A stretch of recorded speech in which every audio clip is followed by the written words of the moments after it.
Good evening once again. My name is Smartmodium and I welcome you all back to the YouTube channel. Now we are still on dynamical equivalent system, and today I want us to solve the second tutorial problem on this for us to understand the concept very well.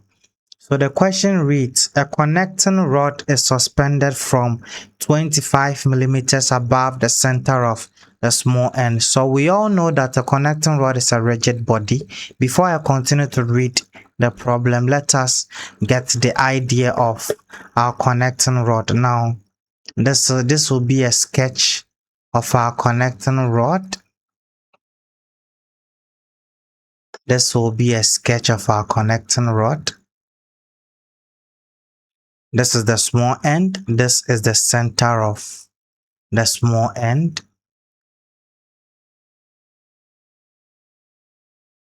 This will be the axis connecting both centers and the center of gravity of the connecting rod. This will be the big end of the connecting rod. This is the center of the big end. This is a sketch of the geometry of our connecting rod.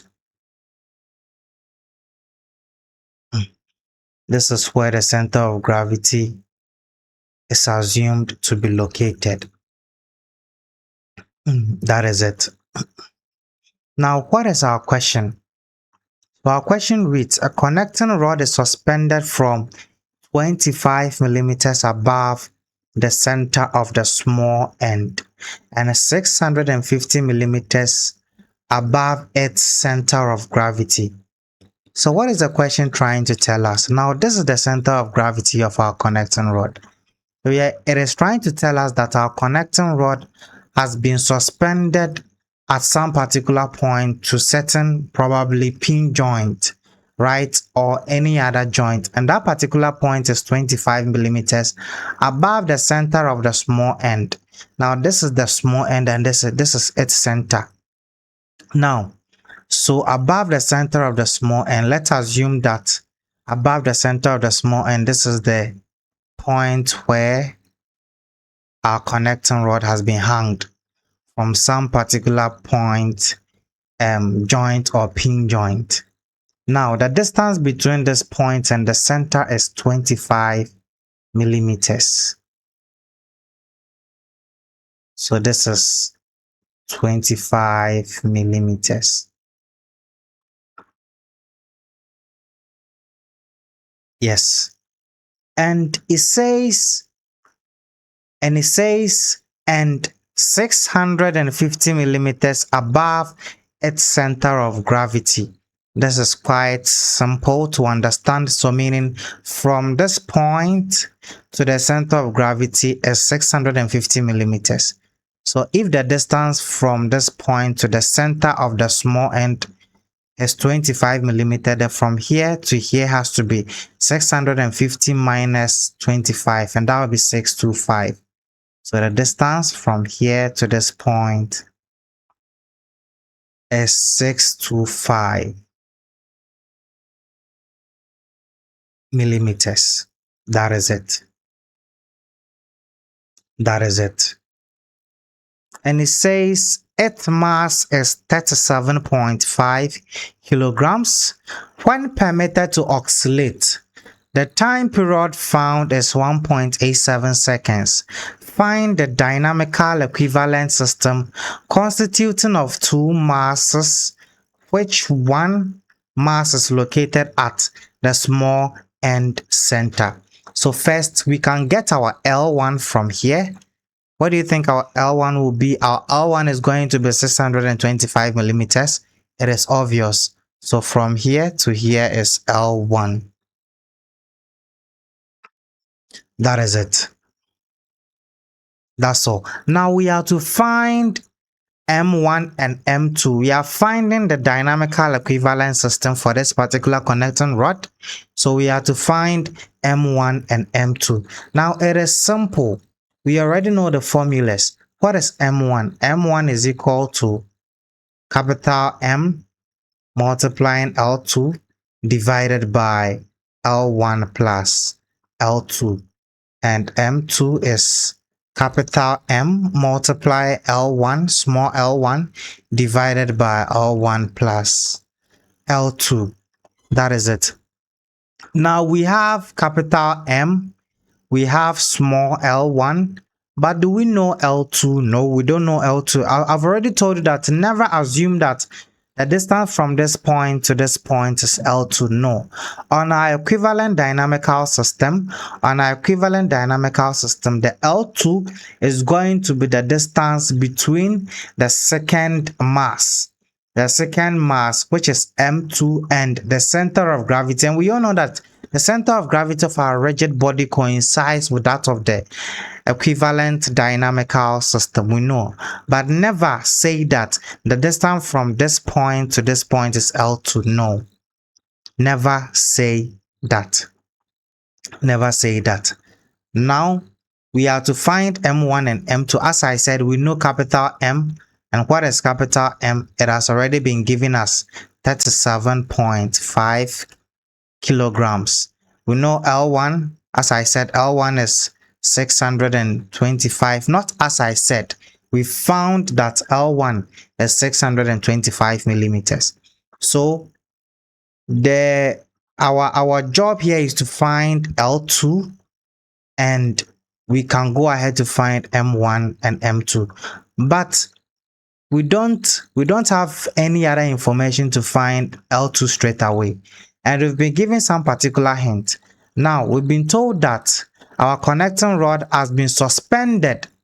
It has been suspended, so we can assume it is actually oscillating. So we can assume the connecting rod as a compound pendulum.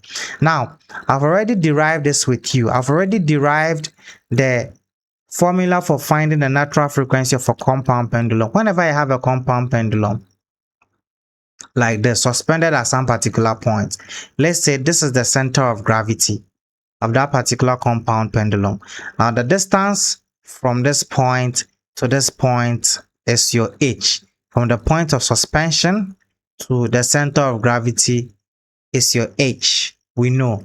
Now we know the radius of gyration too. I told you the last time the meaning of the radius of gyration. And we know for a compound pendulum, the natural frequency is omega n is equal to root of g h divided by k squared plus h squared. That is it. That is it. So using this formula, we can go ahead and then find k, because we need k to be able to find L2. Because what is k? What is k? We already know that k is equal to root of L1 L2, root of small l1 multiplying small l2. We know k. So we can find k from here, from this particular expression. After doing that, we can find L2. Then we can go ahead to find M1 and M2. That is it. So let us go on. Now, we were given some particular information. We were told that the period, the time period, that is when our connecting rod is made to oscillate, the time period is 1.87. Now we can find the time period from the natural frequency formula. It is simple. Now what is time period? We know that omega n is equal to 2 pi, that is fn, and we know fn, that's the natural frequency in hertz, is equal to what? That is 1 over t, which is the period. So our omega n is equal to 2 pi divided by t. So this is the formula for finding the natural frequency. We've been given t, which is 1.87 seconds. So t is 1.87 seconds. So we can go ahead and find our natural frequency. So 2 pi divided by 1.87 seconds. What do we get? To end up getting 3.36 radian per second. That is our angular frequency. That's our angular frequency. Now, we having this, we can go ahead and then find K from here. Can go ahead and then find K from here. So let us now 3.36 is equal to root of what is G? We know G, which is the acceleration due to gravity 9.81 multiplying H. We know H. Now what is H? If our connecting rod is to behave as a compound pendulum, the point of suspension is this particular point. So if our connecting rod is to oscillate, it is going to oscillate about this particular point, the point of suspension. And the distance from the point of suspension to the center of gravity is our H. Now that particular distance is going to be 625 plus 25, and it was given 650. So our H will be 650, so I can write it somewhere here. That's my H is 650 millimeters.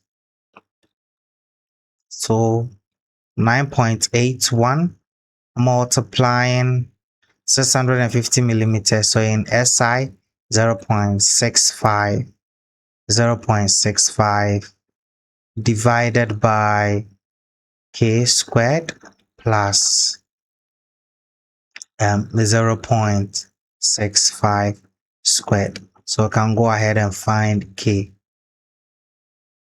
Now making K the subject, I have 3.36 squared is equal to 9.81 multiplying 0.65 all on K squared plus 0.65 squared. What do I get? I'm making K the subject. So K squared plus 0.65 squared is equal to 9.81 multiplying 0.65 divided by 3.36 squared. So I have K squared to be equal to 9.81 multiplying 0.65 divided by 3.36 squared minus 0.65 squared. That is it. So from here, I can find my K squared. Now, what is my K squared? You can punch it on the calculator. We end up getting 0.1423 meters squared. So from here, my K will be 0.3772 meters. Now I've found my K, so I can go ahead to find my L2. I can go ahead to find my L2. So K is equal to square root of L1, L2. So K squared is equal to L1, L2. My L2 is equal to K squared divided by L1. I already know L1 from here. Which is 625 millimeters. I know K squared is 0.1423. So I can do the substitution. 0.1423 divided by L1, which is 0.625. What do I get? I end up getting 0.22768 meters. That is it. So I found L2. So I have all the parameters. I can go ahead to find M1, which is capital M, L2 divided by L1, L2. Now I was told that, we were given in the question that capital M, which is the mass of the connecting rod, is 37.5. Multiplying L2, I found L2 0.22768 divided by 0.22768 plus L2. L2 is 0.625.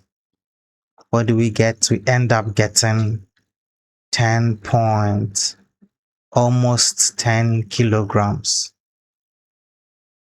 What is M2? M2 is capital M, L1 divided by L1 plus L2. So we have 37.5 multiplying 0.625 all divided by 0.22768 plus 0.625. So we have 27.5 kilograms.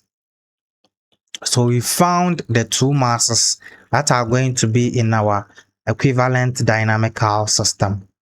We found those two masses. So we can go ahead and represent this diagrammatically. So this will be my small end, or let me not say my small end, the small mass. This will be my big mass.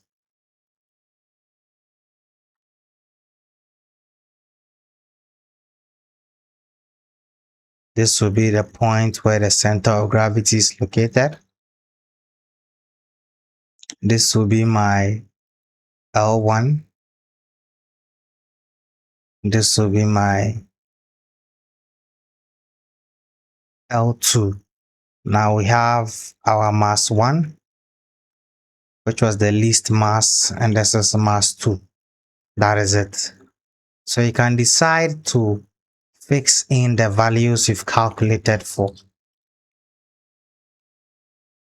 And note, we're told something in this question I want us to be aware of. It says we should find the dynamical equivalent system constituting of two masses, of which one mass is located at the small end center. So yes, so the assumption is that one of the masses is located at the small end center.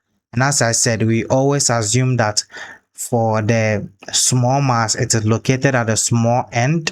That is where our small mass will be located, and the distance from the small end center to the center of gravity is L1. So we always assume that.